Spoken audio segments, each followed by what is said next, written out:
오늘 이 새벽에 본문 말씀 중심에서 세 사람의 기도 생활, 이런 제목 가지고 같이 은혜 받도록 하겠습니다. 한번 따라 하십시다. 세 사람의 기도 생활. 볼륨을 요만큼만 높여요. 15, 그러니까 아주 조금만 더 높여요. 네. 우리 옆 사람과 서로 이렇게 보면서 이렇게 복을 빌어줍니다. 새 사람이 되었으니 새롭게 기도하는 복이 있으시기 바랍니다. 네. 새 사람이 되었으니까 새롭게 기도함으로 응답받는 복이 모두에게 있으시기를 예수 그리스도의 이름으로 축원합니다.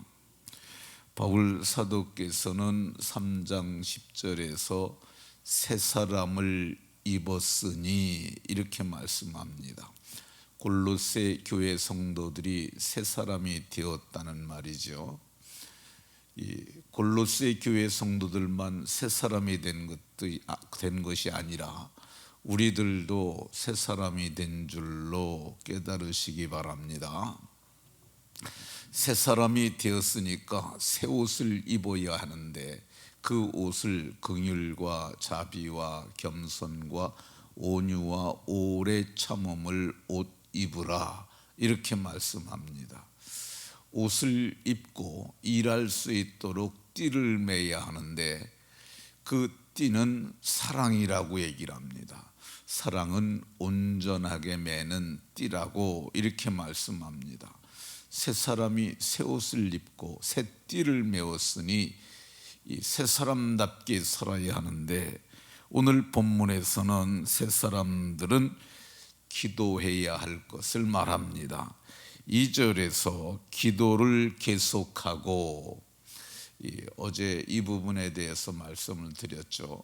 기도를 계속한다는 말은 끊임없이 기도한다는 그런 표현이라고 말씀을 드렸습니다.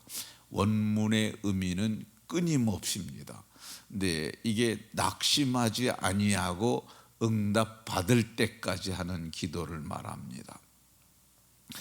예수님께서도 누가복음 18장에 불의한 재판관의 비유라는 비유를 말씀하셨어요. 불의한 재판관도 아주 보잘것없는 과부가 가서 내 원한을 풀어달라고 간구했더니 그가 내가 하나님도 두려워하지 아니하고 사람을 무시하는지만은 내가 저 과부의 원한을 풀어주지 아니하면 날마다 와서 나를 번거롭게 하리니 내가 원한을 풀어주리라, 이렇게 하고 주님께서 말씀하시길 불의한 재판관도 그러하는데 하물며 이 택하신 하나님의 백성들의 원한을 풀어주시지 않겠느냐. 이 말은 끈질기게 기도하면 반드시 응답해 주신다는 그런 말씀을 하셨습니다. 그러니까 새 사람은 응답 받을 때까지 기도하는 것을 말하고요. 두 번째, 기도에 감사함으로 깨어 있으라, 이렇게 말씀합니다. 기도에 감사함으로 깨어 있으라, 이 말은 늘 기도하는 삶을 살아라, 이런 뜻으로 이해가 됩니다. 여기 깨어 있으라는 말은 깨어 있다는 말이 기도하라는 말의 또 다른 표현법입니다. 성경을 보면 마태복음 25장 13절에 그런즉 깨어 있으라, 너희는 그날과 그때를 알지 못하느니라. 그런즉 깨어 있으라, 그날과 그때는 너희가 알지 못한다고 말씀합니다. 그날과 그때는 주님이 오시는 날이죠. 그 종말의 때를 사는 성도들은 깨어 있어야 된다는 말인데, 그럼 우리가 사실 지금 종말의 때를 살고 있지 않습니까?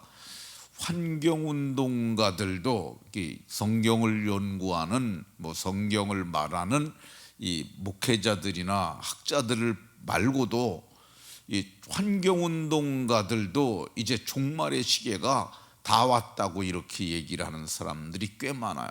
우리는 이 보통 일반인의 눈으로 봤을 때도 종말의 때가 임박한 그 시대를 지금 살고 있는데, 그럼 깨어있으라는 말은 잠자지 말라는 말입니까? 어떻게 하루 이틀도 아니고 이 종말의 때라고 하는 이거는 시기를 뜻하거든요. 며칠도 아니고 날마다 어떻게 잠을 안 잘 수가 있겠습니까? 여기서 예수님이 말씀하신 말은 기도하라는 그런 뜻입니다. 마태복음 26장 40절에도 겟셋마네 동산에 가셨을 때 이제 돌 던질 만큼 떨어진 장소에서 예수님이 기도하셨어요. 그리고 거기서 땀이 땅에 떨어지는 핏방울과 같이 기도하였는데 와서 보니까 제자들은 졸며 자는 거야. 예수님이 뭐라 그러셨냐면 나와 함께 한 시간도 이렇게 깨어 있을 수 없더냐. 이 한 시간도 깨어 있을 수 없더냐. 이 말은 한 시간도 기도할 수 없더냐, 그런 말씀인 거죠.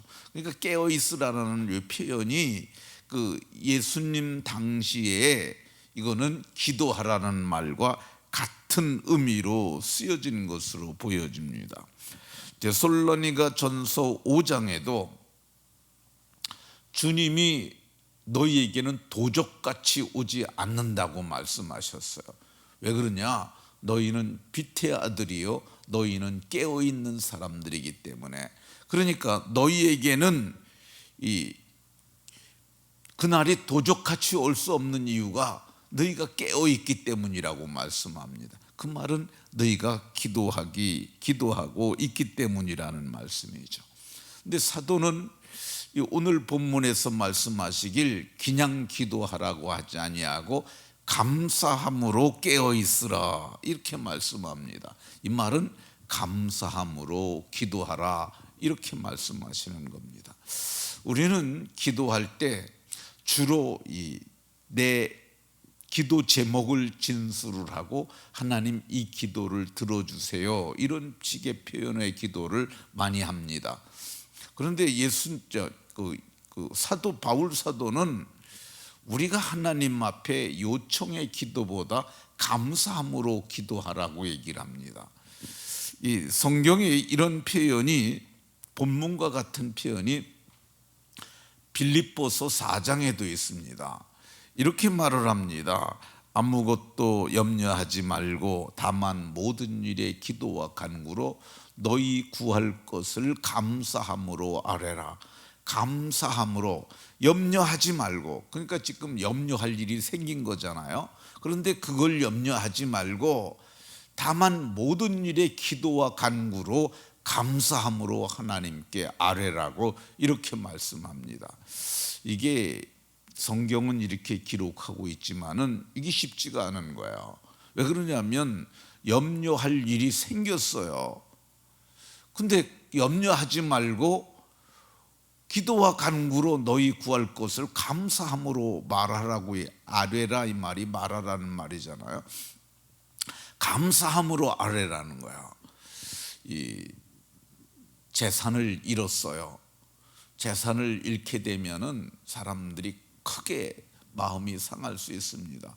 그런데 그래도 감사함으로 하나님께 아뢰라는 거야. 하나님, 큰 재산을 잃었습니다. 재산을 잃게 된 것을 감사합니다. 이게 말이 잘 안 되잖아요. 논리로도 잘 안 맞아요. 몸이 아파가지고 병원에 갔더니 암입니다. 이게 그 얘기를 들을 때 우리가 얼마나 충격을 받겠어요. 물론 암이 걸리게 되면은 이제 다 죽는 건 아니지만은 그래도 거의 절반 가까운 사람들은 병마와 싸우다가 죽는 경우가 많잖아요. 그러면은 그게 얼마나 충격이겠어요. 그때부터 투병이라는 시간이 시작되잖아요. 그런데 성경은 뭐라 그러냐? 아무것도 염려하지 말고 다만 모든 일에 기도와 간구로 너희 구할 것을 감사함으로 아뢰라고 얘기를 합니다. 하나님, 내가 암병이 걸리게 돼서 감사합니다. 이게 쉽냐고요. 근데 사도는 그렇게 하라고 얘기를 합니다. 근데 왜 사도가, 바울 사도께서 그렇게 하라고 그러느냐? 사도는 하나님을 잘 아는 사람이기 때문에 그렇습니다. 하나님을 경험하고 신앙생활을 오래 하다가 보면은 그게 맞다 이렇게 생각이 듭니다.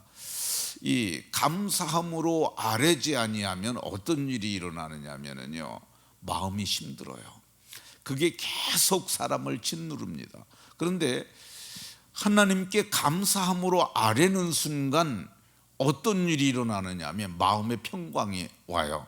성경은 너희가 감사함으로 아뢰면, 그리하면 모든 지각에 뛰어나신 하나님의 평강이 너희 마음, 너희 생각을 지키시리라. 마음과 생각을 지켜주신다고 말씀하고 있어요. 그러니까 감사함으로 기도를 하게 되면 이 마음이 편안해지고요, 생각이 편안해집니다. 이게 우리로서는 이 보통 사람들은 할 수 없는 거야. 이거는 하나님을 믿는 사람들만 믿으니까 할 수 있는 거야.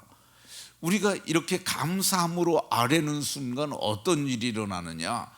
하나님을 내가 믿는다는 그 믿음의 역사가 일어나는 거야. 그게 믿지 않고서야 어찌 감사할 수 있겠어요? 이 제정신이 보통 일반적인 상식을 가진 사람들은 그거 할 수 없어요. 그런데 우리는 말씀을 믿기에, 그분을 믿기에, 그분의 능력과 권능을 알기에 감사함으로 아뢰는 거야.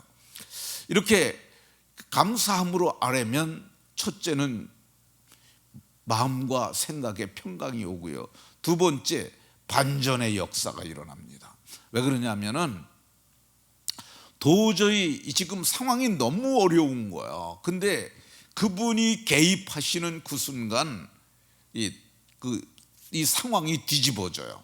근데 그 역사는 성경에 에스더서를 봐도 이게 그들이 죽는 날이 불임절이라는 날로, 보수의 날로, 그러니까 원수들이 이게 자기가 죽임당할 수 있는 날이 원수를 갚는 날로 바뀌잖아요.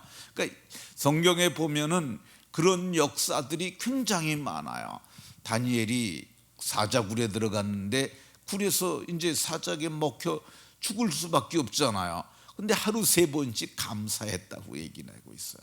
근데 거기 사자굴에서도 감사했더니 사자가, 천사들이 와서 사자의 입을 하나씩 다 붙잡고 있는 거예요. 그 사자들이 자기들이 먹이 아닙니까? 다니엘이 먹이로 들어온 거잖아요. 그런데 그걸 못 먹고 있고, 아침이 되니까 왕이 와서 저를 건져내고 왕이 저를 더 높이잖아요. 근데 이게 반전의 역사가 있어요.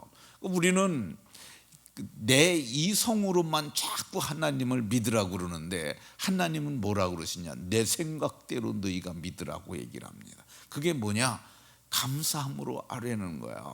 오늘 감사함으로 깨어있게 되면 이 모든 것이 복이 될 줄로 믿으시기 바랍니다. 오늘 본문에서 가르쳐주는 기도는, 하나는 응답받을 때까지 기도하라, 또 하나는 감사함으로 깨어있으라. 모두가 그렇게 기도하심으로 응답받는 복이 있으시기를 주 예수 그리스도의 이름으로 기도합니다.